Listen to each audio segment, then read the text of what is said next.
लगा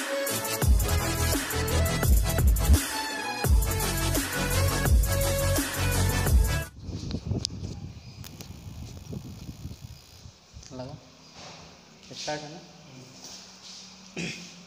आज हम रसायन विज्ञान का चैप्टर फर्स्ट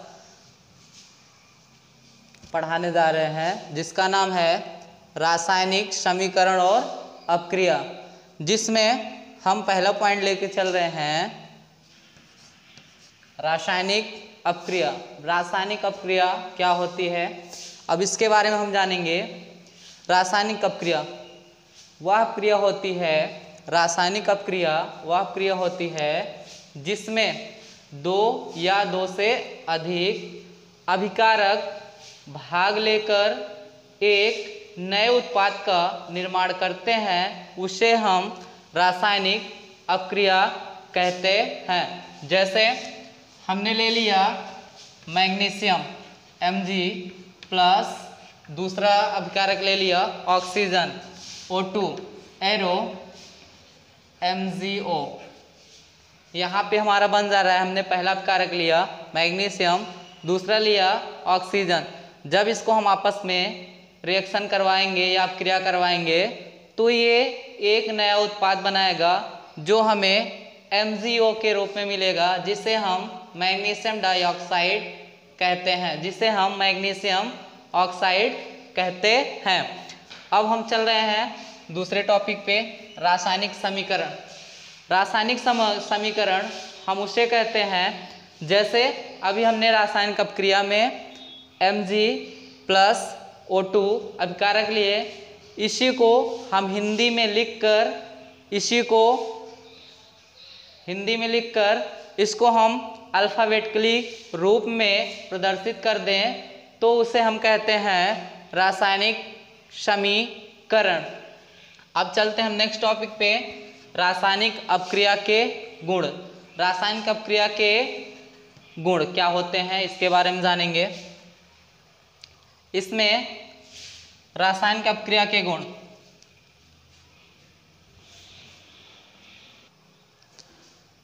रासायनिक अपक्रिया के गुण में जैसे किसी पदार्थ का कलर चेंज हो जाना, अधिक ताप पाकर उसकी अवस्था बदल जाना, और वो वाष्पित होकर के उड़ जाए या उसका कलर चेंज हो जाए, ये सब क्या है, रासायनिक अपक्रिया के गुण होते हैं।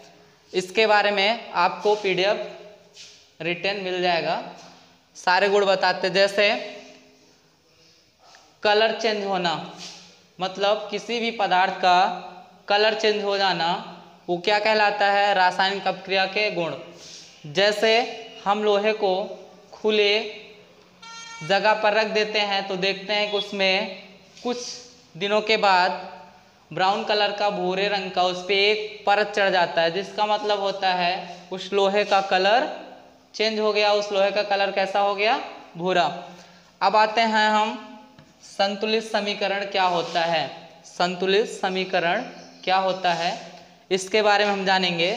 संतुलित समीकरण वह होता है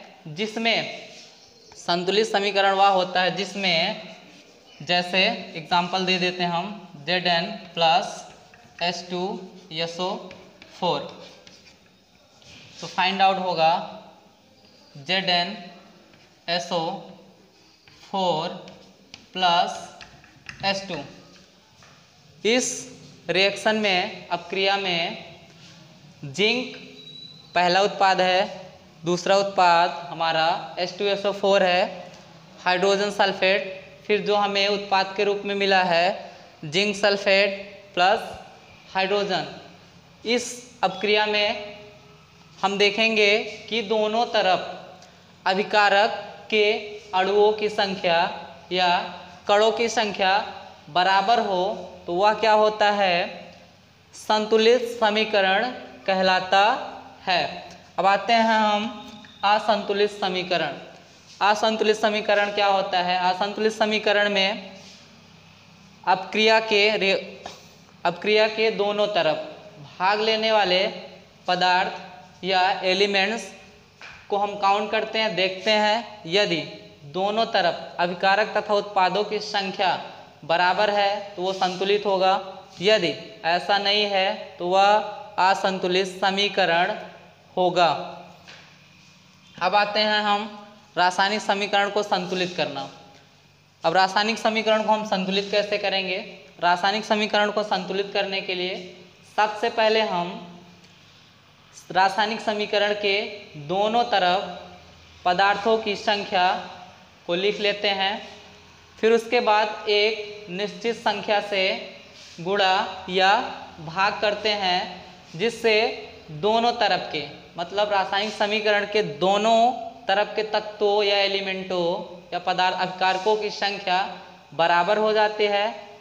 इस प्रकार हम कह सकते हैं कि यह समीकरण संतुलित किया गया है। अब आते हैं हम रासायनिक समीकरण के प्रकार। रासायनिक समीकरण के प्रकार यह 5 प्रकार के होते हैं।